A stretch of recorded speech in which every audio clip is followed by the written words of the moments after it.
Okay, let's talk about tipping. Okay. So for those who don't know, tipping is basically the extra you get apart from what the fare says on the app, right? So you have some customers that after they drop you, they just feel like, no, I enjoyed the ride, I enjoyed the conversation, I enjoyed whatever it is they feel like the service you might have offered that they just kind of liked. They top up the money just apart from what the app is saying. For instance, I remember I uh, I was on this trip with it was an elderly man.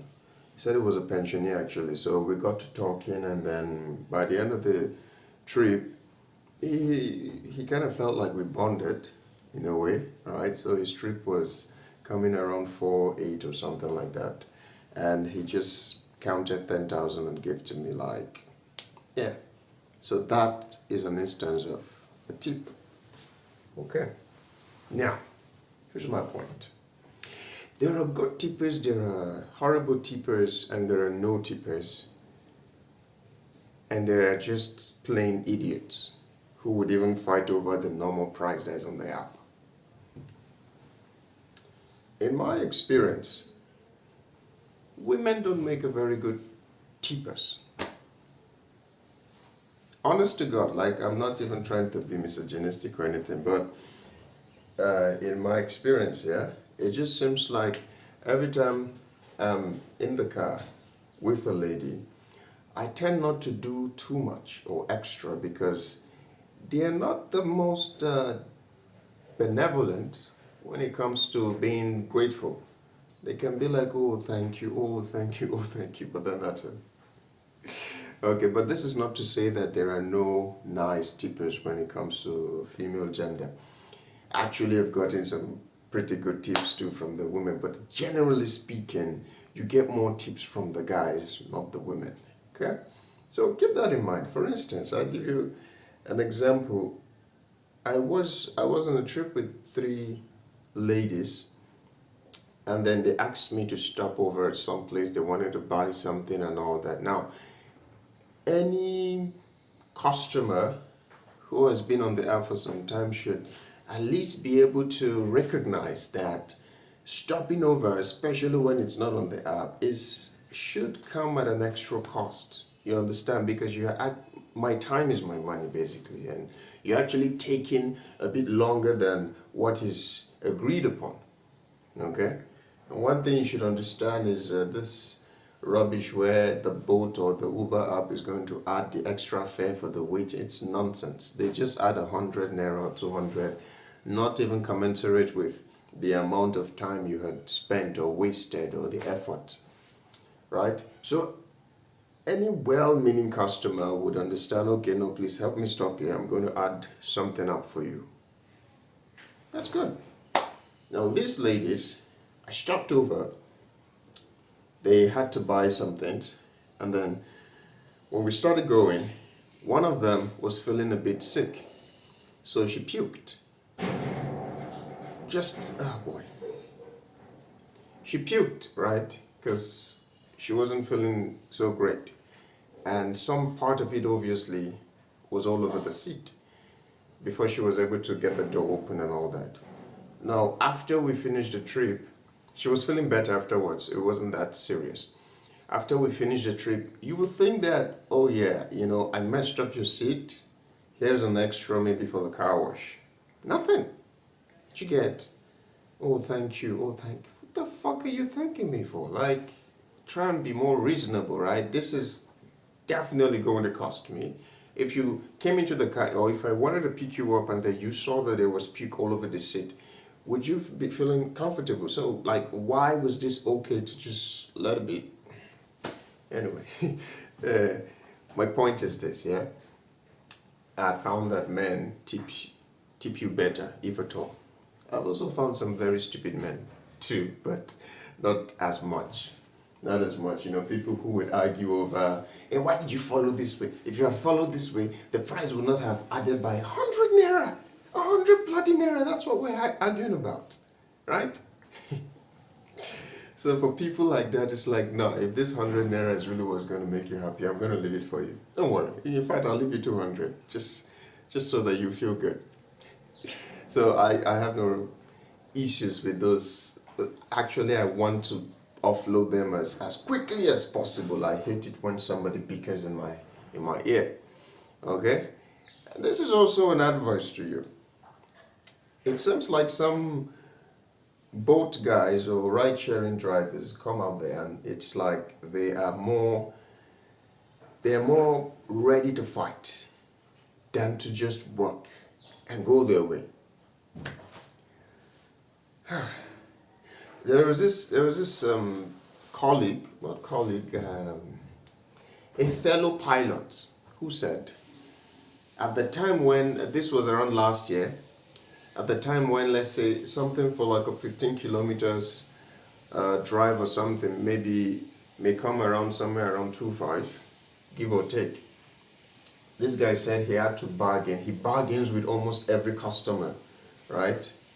He bargained to the point where he was able to take such a trip for up to 6,000 to 7,000. 3 times the price or something like that, right? He's like those type of harsh drivers that if the customer says one, he has like 50 other things to say to you. You need to understand that if a customer books and then there is a discount, it's not their fault. They don't have like a well of money somewhere for you. They're not the reason why you're doing the job. They have no direct connection to any part of this situation or plight that you find yourself in. But somehow you think that they owe you money. That's just stupid, right? A couple of weeks back, I picked up somebody, if you know Abuja, Gadua area, or Gudu, all the way down to Map Global in Gwarimpa. That was kind of a long trip. It came around 5,800 or something like that. It was late in the evening, maybe 8 or 9. And when I picked him up, I saw that it was a car trip. I was furious. I'm not even going to lie. I wasn't furious with him, obviously. I was just angry, like, no. Honestly, if I knew it was a car trip beforehand, I would have come there, looked at it. If it was a car trip, I would have driven off. But then he came out at the junction to wait for me. That means some other people must have come, saw it, and left. That was on the Uber app, by the way. Because the Uber app doesn't tell you if it's a card or cash trip until you get to the location. So I came there, and then after I saw it, I was like, man, can we make this a cash trip? I really don't need this card trip of a thing. He's like, he's so sorry that's just the only means he can pay for this ride. It was bad, but I still had to go on the trip. My point is, it's not really his fault. Like, if I wanted to insist, I'd just be like, I can't go on this trip. I really need the money. I really need the cash rather. Okay, I can't go on this trip right now. And that will be the end of that. Maybe we'll find the middle ground, or maybe he'll just drop and cancel the trip and take another one. Whatever needs to be done, but it doesn't have to be a fight, right? The other time, I booked a boat myself. I wanted to deliver something to somebody. So the guy came, he even came in a Camry muscle. I was actually surprised because I felt like, wow, I wonder how you're able to manage fuel economy with this wonderful vehicle. He came with a muscle, and then when I told him it was a delivery, he's like, what? No. Okay, so I was quiet to kind of understand what your reasons are. He's like, look at me. Am I a small boy? Do I look like a small? I was confused. At what point during any of this conversation did I mention that you were a small boy, or did I imply that you were a small boy? And then he went along to then say one of his reasons is that he will go there now. One small girl is going to start wasting his time. Like, what the fuck are you talking about? This is money in your pocket, almost practically, right? All you have to do is get this from point A to point B, deliver the damn thing, collect your money. I can understand the frustration around where a customer is wasting time or something like that, but that should not be an excuse whatsoever. People do that, even the ones that, like, if it's a human being going on the trip, they also waste time. Do you fight with everybody because of that? If they waste your time too long, you could just end the trip and go your way. It's that simple, right? Kept fighting. I know. In fact, he took the phone. I was already at a place where I was like, okay, fine, it's okay. If you can't go on this trip, it's fine. You can leave. I'll find another person. Then I didn't say this. I was about to. He immediately rushed and took his phone. That no, let him call the person. Let him tell the person that look, I don't want you to waste my time when I could. Like, there was just so much pent up anger. I didn't understand where it was coming from. Like, relax, man. And then after he agreed, he took because it was actually like a wooden structure, not that big. He then drove a little bit. I saw that he hasn't started the trip. Now, we didn't talk about an offline trip. If we had talked about it, it would have been different. But since he was kind of making trouble, I was like, bro, you didn't start the trip yet because I don't want you to get there and then the person starts to call me and it's like, and how much is it? How much is it? No, no, just start it so that whatever it shows when you're there, the person can settle you. And then he's like, I don't understand this kind. I don't want it. When I reach there now, the person has discounts. The person, how is it the person's fault? You cannot act like this tipping of a thing is your right. The person owes you money. It's the app you're working for. If you don't want any kind of discount, work for apps like Rida and indrive. They don't do discounts, right? Work for them, but leave all this Bolt and Uber that tend to give people discount. They don't owe you anything. These are not people that like they're sitting on a mountain of money and then anyway. My point is this: when it comes down to tipping, understand that you are not entitled to it. You're not. Okay, nobody was owing you money before, and if at least the person is able to pay you according to what was on the app, that's good enough. Issues could be with the people who want to also argue on what they have seen on the app and plus what is showing at the end of the trip. Some people can be dramatic like that and they say, no, it's the road you follow. Why did you follow here? Why did you not follow here? It's like, honey, there was no difference. It's like maybe 50 or 1 kilometer different. That's like, how do you think 1 kilometer could have made the money jump from, let's say, if you saw 2,000 and now it's 3,200? Uber does that. You understand? Sometimes you don't calculate the thing well. But let's get down to it anyway. Or rather, let's move on from that. Okay, so essentially, let me give you some pointers as to how to get tips. Nothing is guaranteed, but just a couple of things you could try. All right? Number one is this: try as much as you can to be observant. A person gets into the car, for instance, and the person is a little bit overweight. As a matter of fact, overweight, underweight doesn't matter, but let's say, for instance, the person is a little bit overweight. The person seemed a bit sweaty or looks like they've been under the sun maybe for a while, and it just feels right that the AC should come on. It feels right. They don't have to ask. Don't wait for them to ask. That's how they know that you're a very observant person, hence you're a good driver, hence you're deserving of some extra something. Another instance, most of the ladies, they come into the vehicle, they have their hair done. They don't want the breeze coming in and just ruffling it up, right? So an AC seems nice, isn't it? And let me tell you something. There's like a whole bunch of horrible drivers out there, so much so that you don't even need to do too much to be considered wonderful. I still remember this ride. It was the weirdest ride I've ever taken. I drove this girl from one point A to point B, and it was like I didn't even speak to her at all. There was no music on. There was no AC, as a matter of fact. We just drove, and then I dropped her off, and she kept going like, no, but you're so calm. You're so, like, no, you're gentle. I'm like, honey, I wasn't trying to be gentle. I wasn't trying to be calm. I was literally in my head.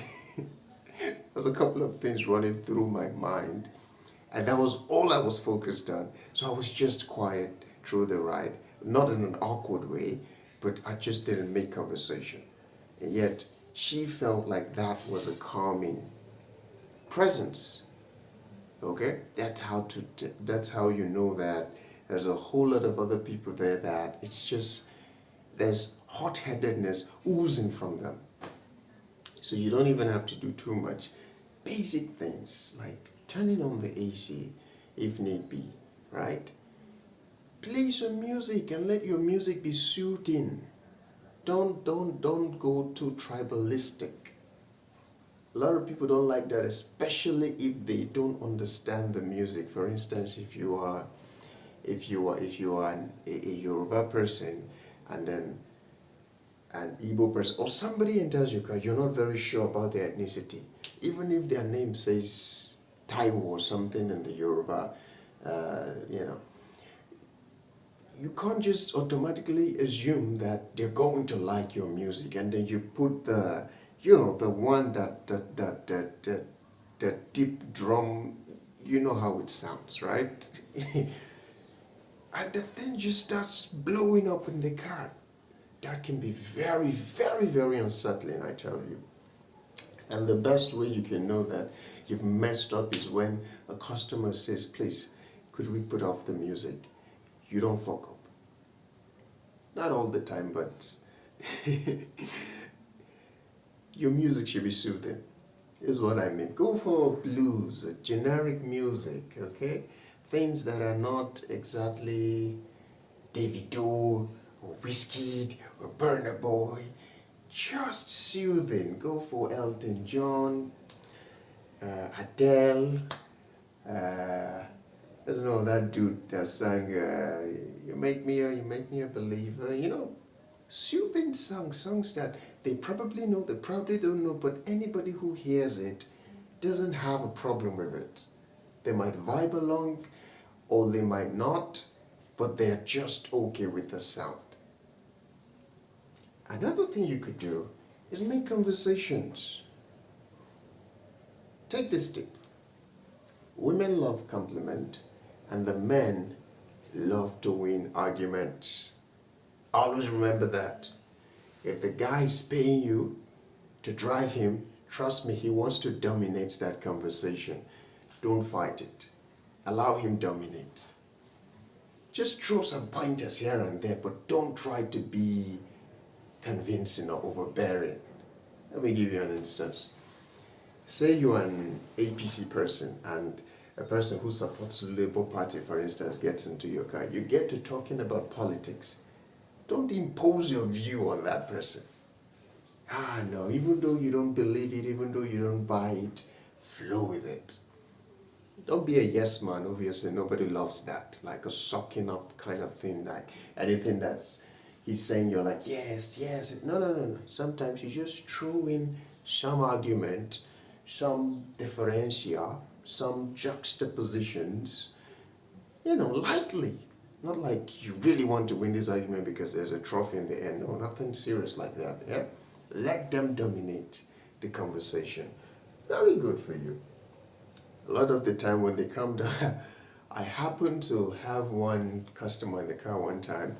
He said it was the candidate for, he said it's SDP party. I think I know the party, it's just I didn't know the dude, right? It was an SDP party and I should probably vote for him. So we got to talking anyway about politics and all that. So I honestly didn't buy most of his policies. It didn't make sense, quite frankly. It didn't even seem like he knew what the hell he was talking about. This is the sort of people that gets into office because why the hell not? We have to get into office. They don't understand service. Like they get into it because it's a business. You get rich, you get grants, you get money.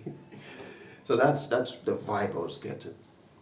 So, but I let him win, and he tipped me. He actually did, right? Because he was feeling grateful and all that. And then women love compliments. Yeah? Women gets into the car, don't over fucking do it. Yeah, don't start this bullshit attitude like, oh, you look nice. Don't do that. Don't do that. So wrong. That's so disrespectful. Don't do that. Okay. Say for instance, a conversation happens to start. Throw some compliments over. Oh no, your accent. It sounds like this. You know, it's very polished. Like it ain't nice. Are you travel out? Uh, where you from? Oh, nice, nice. Just fucking throw simple compliments here and there. Don't begin to say hello, gorgeous. That's a very fucking. You have an issue when you do that. Okay, the person feels confrontational when you come on like that. It's too strong. Don't do that. Just throw light compliments their way. And always let them dominate the conversation. They're not really trying to win, they're just trying to be heard. That's women for you. Okay, so another thing you could do, very importantly, know when to shut up. Not every customer likes conversing or conversations. Not every customer know when to shut up. This is in fact, more important than any other thing. Okay? They might enjoy the music, low volume, just calm. If they want to talk, let them initiate it, right? But if you're very confident of yourself as being a very good conversation starter, then by all means get started. God help you. You know yourself best. Yeah, I think I'm projecting a little bit, like I'm thinking of myself. So generally, I tend not to start, and sometimes when it's even started, I tend not to continue because I don't know. I just get the vibe that this is not the kind of person I want to be conversing with. So it's just a vibe. So yeah, these are some of the tips. You could try this, and the whole point of tipping is if a customer understands or love the service that you've rendered, they feel like, yeah, why not? Here is some extra, something extra. Thank you. Hope to see you some other time or whatever. Okay. So don't get entangled though. Yeah. Don't get caught up in the moment and think, oh, that's my friend. Oh, my friend. How are you? No, don't do that. So it was a very temporal thing. It was a very was just the spur of the moment. After that, everybody's normal again. Don't think that you found a friend in a person simply because you had a good. For God's sake, why am I even saying this? Please, if you feel like you found a friend, by all means, pursue that. That's your problem. That's your business. I'm just trying to say, in the general scheme of things, yeah. Make sure you offer the best service that you can, right? Pricing is not the customer's fault. It's the app. Like I always say, like I said before, you don't want discounted trips, go for indrive, go for riders. They don't give discounted trips. So what you see is what you get, isn't it? So that is definitely way better than having to argue with people over their pricing. So yeah, I guess that's all I have for today on this video. Let's talk some other time.